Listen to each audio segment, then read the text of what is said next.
Salom, qadrli tomoshabinlar. Bugun men siz bilan shunchaki bir mavzuni muhokama qilmoqchi emasman. Balki sizning e'tiboringizni juda jiddiy va dolzarb masalaga qaratmoqchiman. Tayyorlaning, ushbu video sizning moliyaviy ahvolingizga, mulkingizga va hatto kelajagingizga bevosita ta'sir qiladigan juda muhim ma'lumotlarni o'z ichiga oladi. Ko'pchilik bu o'zgarishlardan bexabar, ammo ularga tayyor bo'lmaslik katta muammolarga olib kelishi mumkin.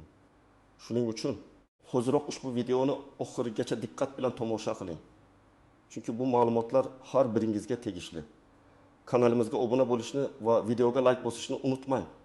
Zero bu sizning foydali ma'lumotlarni o'tkazib yubormasligingiz uchun eng oson yo'l. Hozirgi kunda yurtimizda katta o'zgarishlar davri kechmoqda.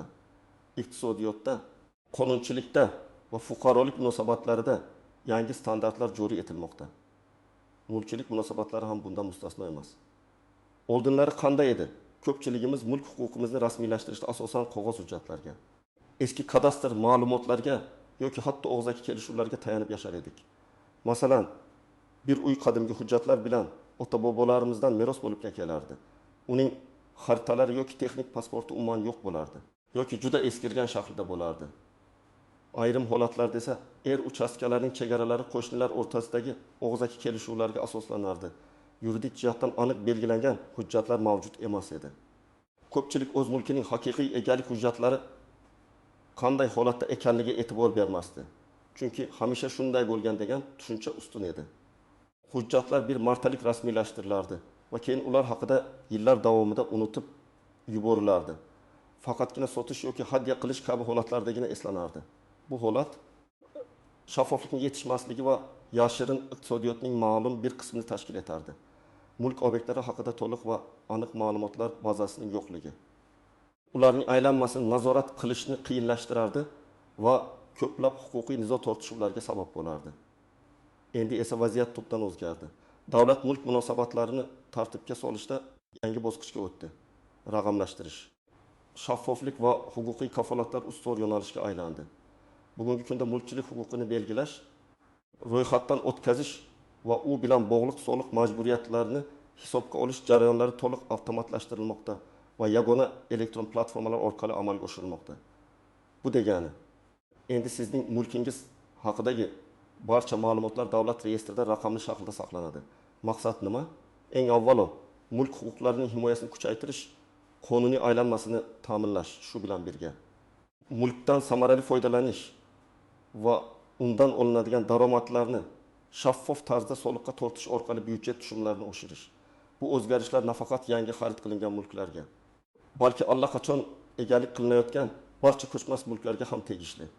Agar mulkingiz yagona davlat reyestrida tegishli tarzda qayd etilmagan bo'lsa, u bilan bog'liq har qanday huquqiy amaliyotlarni sotish, hadya qilish, meros qoldirish, garovga qo'yish amalga oshirishda jiddiy to'siqlarga duch kelishingiz mumkin. Bu nafaqat sanksiyalar xavfini, balki kelajakda katta moliyaviy yo'qotishlar xavfini ham keltirib chiqaradi. Shuning uchun bu o'zgarishlarga jiddiy e'tibor berish juda muhimdir. Keling, endi bu o'zgarishlar nimani anglatishi, kimlar ayniqsa xavotirlanishi kerak va kimlar nisbatan xotirjam bo'lishi mumkinligini batafsil ko'rib chiqamiz. Aslida bu o'zgarishlar barchaga tegishli, ammo ba'zi toifadagi fuqarolar va yuridik shaxslar uchun bu masalani zudlik bilan hal qilish hayot ahamiyatga ega. Eng avvalo, nimalarni bilishingiz kerak? Davlat reyestri yaratilgan bo'lib, unda har bir ko'chmas mulk obyekti, uy, kvartira, uchastkasi, noturar joy haqida to'liq ma'lumotlar jamlangan. Bu ma'lumotlar mulkning turi, joylashuvi, maydoni, kimga tegishliligi, qachon sotib olinganligi, unga nisbatan qanday cheklovlar, garov, ijara va hokazo borligi kabi jadvallarni o'z ichiga oladi. Agar sizning mulkingiz haqidagi ma'lumotlar bu reyestrda to'liq yoki aniq emas bo'lsa, uni tezda tartibga solishingiz shart. Kimlar ayniqsa xavotirlanishi kerak? Birinchidan, eski namunadagi hujjatlarga ega bo'lgan mulk egalari. Aytaylik, Gulchehra opa degan bir ayolimiz bor. U 1990 yillarning boshlarida yozma shartnoma asosida qishloq kengashi tasdig'i bilan uy sotib olgan. Uning hujjatlari hozirgi zamonaviy talablarga javob bermaydi. Hatto kadastr agentligining ma'lumotlar bazasida ham uning mulki haqida aniq ma'lumotlar to'liq qayd etilmagan bo'lishi mumkin. Gulchehra opa o'z uyini farzandlarga meros qoldirmoqchi bo'lganida yoki sotmoqchi bo'lganida ushbu holat katta muammolarga sabab bo'lishi mumkin. Chunki notariuslar elektron reyestrdagi ma'lumotlarsiz bitimlarni rasmiylashtira olmaydilar. U avval mulk huquqini zamonaviy shaklda tasdiqlatish kerak. Bu esa qo'shimcha vaqt, pul va asob talab qiladi. Hattost orqali mulk huquqini tan olishga ham to'g'ri kelishi mumkin. Bu esa yanada murakkab jarayon. Ikkinchidan, uchastkalari bo'yicha hujjatlar olib bo'lmagan shaxslar. Masalan, dehqon xo'jaligi yoki shaxsiy tomorqa uchastkasiga egalik qiluvchi aziz aka. Uning uchastkasining aniq chegaralari belgilanmagan, qo'shnilar bilan og'zaki kelishuv asosida foydalanib keladi. Endi esa davlat uchastkalarini raqamlashtirish va ularning kadastr qiymatini aniqlash bo'yicha katta ish olib bormoqda. Agar aziz akaning uchastkasi aniq chegaralar bilan reyestrga kiritilmagan bo'lsa, kelajakda qo'shnilar bilan yer tortishuvlari yuzaga kelishi, hatto davlat tomonidan uning erining bir qismi noqonuniy deb topilishi mumkin. Raqamlashtirish jarayonida aniqlangan noaniqliklar katta jarimalarga yoki erdan foydalanish huquqining cheklanishiga olib kelishi mumkin. Shu bilan birga erning kadastr qiymati soliqqa tortish uchun asos bo'ladi. Agar ma'lumotlar noto'g'ri bo'lsa, soliqlar ham noto'g'ri hisoblanishi ehtimoli bor. Uchinchidan, tadbirkorlar va yuridik shaxslar. Aytaylik, omadli biznes MC rahbari Shavkat aka. Uning kompaniyasi bir necha yil oldin kichik do'konni sotib olgan. Ammo hujjatlarni rasmiylashtirishda ba'zi kamchiliklarga yo'l qo'yilgan. Endi u bu do'konni kengaytirib kredit olmoqchi. Bankdan kredit olish uchun uning mulki garov sifatida qo'yilishi kerak. Ammo reyestrdagi ma'lumotlardagi noaniqliklar tufayli bank uning mulkini garov sifatida qabul qilishni rad etadi. Bu uning biznes rejalarini butunlay buzishi mumkin. Shu bilan birga yuridik shaxslarning mulklari bo'yicha soliq yukini to'g'ri hisoblash uchun ham aniq ma'lumotlar talab etiladi. To'g'ri ma'lumotlar soliqqa oid qonunbuzarlik sifatida baholanib, katta jarimalarga olib kelishi mumkin. O'yinchoqlar olib berilmagan, masalan, tadbirkorlik subyektlari tomonidan beriladigan ma'lumotlarning noto'g'riligi uchun bazaviy hisoblash miqdorining 20 barobargacha jarima belgilanishi mumkin. Bu esa hozirgi kunda 6.800.000 so'mni tashkil etadi. To'rtinchidan, yosh oilalar va yangi mulk egalari. Farux va Dilnoza bir necha yil oldin yangi qurilgan kvartiradan joy sotib olishgan. Ular shartnomani rasmiylashtirganlar, ammo o'z nomlariga kadastr pasportini olishni kechiktirishgan. Endi esa ular kvartirani sotmoqchi bo'lganlarida barcha hujjatlar raqamlashtirilgan bo'lishi shart. Agar ularning kadastr pasporti elektron bazada aks etmagan bo'lsa, ular oldin barcha jarayonlarni rasmiylashtirib, keyin sotuv bilan shug'ullanishlari kerak bo'ladi. Bu esa bitim muddatini sezilarli darajada uzaytirishi mumkin. Hatto ayrim hollarda quruvchi kompaniya tomonidan barcha hujjatlar tartibga solinmagani uchun yosh oilalar qiynalishlari mumkin. Bir muddat avval 10 yil oldin qurilgan uylarning kadastr hujjatlari rasmiylashtirilmay turgani sababli xonadon egalari uylarni sotish yoki sotib olishda qiynalishgandi. Bu holatga hukumat darajasida e'tibor qaratildi va barcha xonadon egalariga qisqa muddat ichida hujjatlarni rasmiylashtirish majburiyati yuklandi. Shu muddatcha tugaganda hujjatlari tartibga solinmagan mulklar bilan bog'liq bitimlarni amalga oshirishda jiddiy to'siqlar yuzaga kelishi aniq. Kimlar nisbatan xotirjam bo'lishi mumkin? Asosan, so'nggi 2-3 yil ichida mulk xarid qilgan yoki mulk huquqlarini rasmiylashtirgan shaxslar.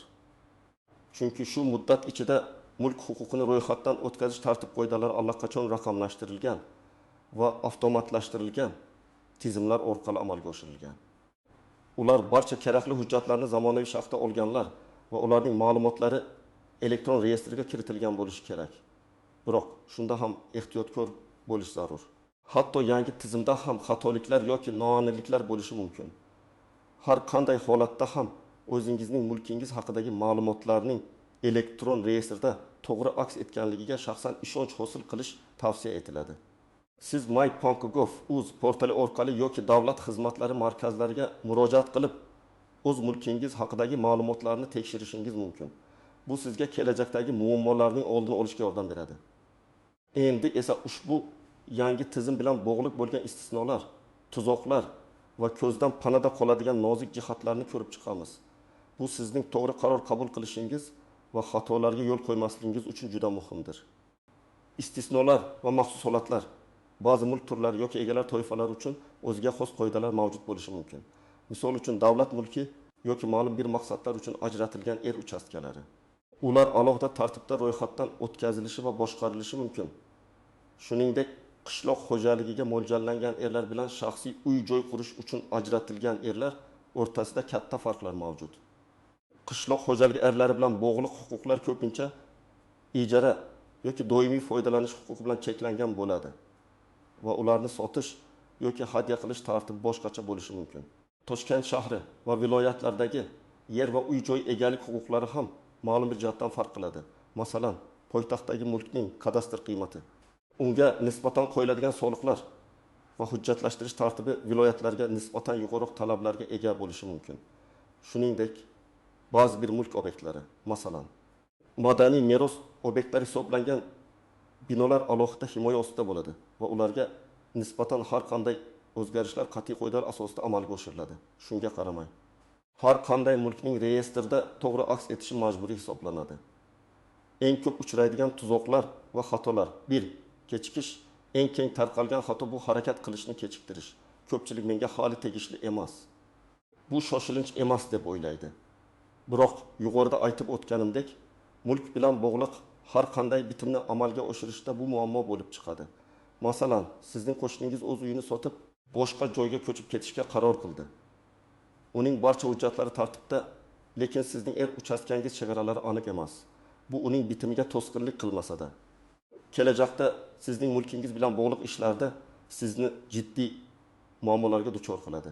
Davlat tomonidan belgilangan muddatlar ham mavjud bo'lib, ularga rioya qilmaslik ma'muriy jarimalarga yoki moliyaviy sanksiyalarga olib kelishi mumkin. Masalan, kadastr hujjatlarini o'z vaqtida rasmiylashtirmaganlik uchun bazaviy hisoblash miqdorining 1 baravaridan 3 baravarigacha jarima belgilanishi mumkin. 2. Noto'g'ri hujjatlar taqdim etish. Ba'zi fuqarolar eski, noto'g'ri yoki to'liq bo'lmagan hujjatlarni taqdim etishga harakat qilishadi. Bu jarayonni yanada murakkablashtiradi va hatto hujjatlarni qalbakilashtirishga urinish sifatida baholanib, jiddiy huquqiy oqibatlarga olib kelishi mumkin. Har doim faqat haqiqiy va to'liq hujjatlarni taqdim eting. Agar hujjatlaringizda kamchilik bo'lsa, avval ularni to'g'irlash kerak. Faqat og'zaki kelishuvlarga ishonish, qo'shnilar, qarindoshlar yoki biznes sheriklari o'rtasidagi og'zaki kelishuvlar qonuniy kuchga ega emas. Mulk munosabatlarida har qanday kelishuvni doimo yozma shaklda va notarial tasdiqlangan holda rasmiylashtirish shart. Masalan, bir oila uzoq yillar davomida qo'shnisining erining bir qismidan foydalanib kelgan. Faqat og'zaki kelishuv asosida yangi tizim joriy etilgandan so'ng qo'shni o'z yerining aniq chegaralarini kadastrda rasmiylashtiradi va bu albatta kelajakda ularning o'rtasida noxush holatlarga sabab bo'ladi. 4. Internetga ishonmaslik yoki undan foydalana olmaslik. Raqamlashtirish bugungi kunning ajralmas qismidir. Ko'pchilik yoshi kattalar yoki chekka hududlarda yashovchilar internet orqali xizmatlardan foydalanishga qiynalishadi. Ammo davlat xizmatlari endi MyPonkov.uz portali orqali yoki davlat xizmatlari markazlari orqali taqdim etiladi. Agar siz internetdan foydalana olmasangiz, davlat xizmatlari markazlarida sizga yordam beruvchi xodimlar mavjud. Ko'zdan panada qoladigan nozik jihatlar: 1. Merosga ta'siri. Agar marhumning mulki reyestrida to'g'ri qayd etilmagan bo'lsa, merosxo'rlar merosni rasmiylashtirishda katta qiyinchiliklarga duch kelishadi. Ular avval marhumning mulk huquqini tiklashlari yoki sud orqali tan olishlari kerak bo'ladi. Bu esa juda ko'p vaqt va xarajat talab qiladi. 2. Kelajakdagi savdo sotib olish operatsiyalariga ta'siri. Reyestrda aniq ma'lumotlarsiz mulkni sotish yoki sotib olish mumkin emas. Bu bitimlar notarial tasdiqlanmaydi va qonuniy kuchga ega bo'lmaydi. Bu esa, aytaylik, siz uyingizni sotib boshqa joydan uy olmoqchi bo'lsangiz, birinchi uyingizning hujjatlari joyida bo'lmasa, butun rejangiz barbod bo'ladi deganidir. O't yashirin xarajatlar va foydalar hujjatlarni rasmiylashtirishda ba'zi davlat bojlari yoki xizmat haqlari bo'lishi mumkin. Bularni oldindan bilib olish muhim. Ammo mulkning to'g'ri rasmiylashtirilishi kelajakda sizni yuridik himoyalaydi. Moliyaviy yo'qotishlarning oldini oladi va mulkingizning qiymatini oshiradi. Misol uchun, sizning mulkingizning qiymati reyestrda to'g'ri aks etgan bo'lsa, siz uni garovga qo'yib, bankdan yanada maqbul shartlar bilan kredit olishingiz mumkin. 4. Turli davlat idoralari o'rtasidagi o'zaro aloqalar. Hozirda mulk bilan bog'liq ma'lumotlar soliq idorasi, kadastr agentligi, davlat xizmatlari markazlari va boshqa idoralar o'rtasida yagona elektron tizim orqali almashinadi. Bu degani, bir idoradagi xato yoki noaniqlik boshqa idoralarda ham aks etadi va muammo yaratadi. Shu sababli har bir ma'lumotning aniqligiga alohida e'tibor berish lozim. Endi esa eng muhim qism, siz nima qilishingiz kerak?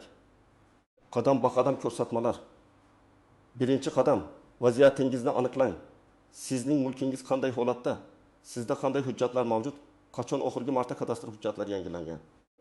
Agar sizda kadastr pasporti 2020 yildan oldin olingan bo'lsa, yoki umuman kadastr pasportingiz bo'lmasa, yoki u eskicha namunada bo'lsa, sizning mulkingiz elektron reyestrda to'liq aks etmagan bo'lishi ehtimoli juda yuqori. O'z mulkingiz haqidagi ma'lumotlarni My.Bokkub.uz portali orqali tekshirishingiz mumkin. Shaxsiy kabinetingizga kirib, mening mulkim bo'limida ko'chmas mulkingiz haqidagi barcha ma'lumotlarni ko'rishingiz mumkin. Agar u yerda ma'lumotlar yo'q bo'lsa yoki noto'g'ri bo'lsa, demak harakat qilish vaqti kelgan. Ikkinchi qadam, zarur hujjatlarni to'plang. Quyidagi hujjatlar sizga kerak bo'lishi mumkin. 1. Pasport, asl nusxasi va nusxasi. 2. Mulkka egalik huquqini tasdiqlovchi hujjat, oldindan mavjud bo'lgan. Order, sotish-sotib olish shartnomasi, hadya shartnomasi, meros guvohnomasi, hokim qarori va hokazo. Bu hujjatlarning asl nusxalari va nusxalari kerak bo'ladi. 3. Texnik pasport yoki kadastr hujjatlari agar mavjud bo'lsa. Eski namunadagi hujjatlar ham yaroqli, ammo ular bo'yicha ma'lumotlar reyestrga kiritilmagan bo'lishi mumkindir. Turmush o'rtog'ining roziligi agar mulk nikoh davrida olingan bo'lsa. 5. Kadastr yig'ma jildi agar mulk eski bino bo'lib, uning kadastri avval to'liq rasmiylashtirilmagan bo'lsa. Buning uchun yer uchastkasini o'lchash va texnik inventarizatsiya qilish kerak bo'ladi. 3-qadam qayerga murojaat qilish kerak? Siz davlat xizmatlari markazlariga DXM yoki My.Tankagov. Uz yagona interaktiv davlat xizmatlari portaliga murojaat qilishingiz mumkin. My.Bokkub.uz bu eng tez va qulay yo'l. Portal orqali siz mulkni davlat ro'yxatidan o'tkazish uchun ariza berishingiz, kadastr pasportini olishingiz yoki mavjud ma'lumotlarni yangilashingiz mumkin. Buning uchun sizda elektron raqamli imzo eri bo'lishi kerak. Davlat xizmatlari markazlari. Agar internetdan foydalanishga qiynalsangiz yoki hujjatlaringizni to'g'rilashda yordam kerak bo'lsa, yashash joyingizdagi DXMga shaxsan murojaat qiling. U yerdagi xodimlar sizga to'ldirish kerak bo'lgan anketalarda yordam berishadi va hujjatlaringizni qabul qilishadi. Bu yerda sizga navbatga turishga to'g'ri kelishi mumkin. Shuning uchun erta borish tavsiya etiladi. 4-qadam. Arizani to'ldirish va topshirish. Mulkni davlat ro'yxatidan o'tkazish yoki mavjud ma'lumotlarni yangilash uchun ariza berishingiz kerak bo'ladi. Agar My.Tankagov.uz orqali ariza berayotgan bo'lsangiz, barcha kerakli ma'lumotlarni elektron shaklda kiritishingiz va hujjatlarning skanerlangan nusxalarini yuklashingiz kerak bo'ladi. DXMga murojaat qilganingizda xodimlar sizga anketani to'ldirishda yordam berishadi. Barcha ma'lumotlarni diqqat bilan tekshiring va imzo qo'ying. 5-qadam. Muddatlar va nazorat. Mulkni ro'yxatdan o'tkazish yoki ma'lumotlarni yangilash uchun belgilangan muddatlar mavjud. Odatda bu jarayon bir necha ish kundan bir necha haftagacha davom etishi mumkin. DXM orqali murojaat qilganingizda sizga arizangizning ID raqami beriladi. Shu raqam orqali arizangizning holatini My.Bokkub.uz portalida yoki DXMga telefon qilib tekshirishingiz mumkin. Hujjatlaringiz tayyor bo'lgach, sizga SMS xabar yuborilishi yoki elektron pochta orqali xabar berilishi mumkin. O'z navbatida, kadastr agentligi tomonidan joyiga chiqqan holda o'lchov ishlari amalga oshirilishi va mulkning texnik inventarizatsiyasi o'tkazilishi mumkin. Bu jarayon alohida to'lov asosida amalga oshiriladi. Misol uchun, texnik inventarizatsiya uchun to'lov mulkning maydoniga qarab, bazaviy hisoblash miqdorining 0,5 baravaridan 3 baravarigacha bo'lishi mumkin. Agar muammolarga duch kelsangiz, Davlat xizmatlari agentligining ishonch telefoniga 1108 qisqa raqami murojaat qiling. Kadastr agentligining hududiy bo'limlariga murojaat qiling. Qonuniy maslahat uchun advokat yoki yuridik firmalarga murojaat qilishingiz mumkin. Ba'zi hollarda sudga murojaat qilish yagona yechim bo'lishi mumkin, ayniqsa mulk huquqi bo'yicha bahsli vaziyatlar mavjud bo'lsa. Eng muhimi, har doim rasmiy manbalardan ma'lumot oling. Hech qachon shubhali vositachilarga yoki tezda hal qilib beraman deydigan shaxslarga ishonmang. Ularning faoliyati ko'pincha noqonuniy bo'lib, sizni yanada katta muammolarga duchor qilishi mumkin. Aziz do'stlar, bugun men sizga mulkchilik munosabatlaridagi muhim o'zgarishlar va ularga qanday tayyorlanish kerakligi haqida batafsil ma'lumot berdim.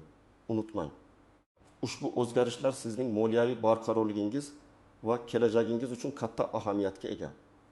Hujjatlaringizni tartibga solish orqali siz nafaqat qonunga rioya qilasiz, balki o'zingizni va oilangizni kelajakdagi mumkin bo'lgan barcha muammolardan himoya qilasiz.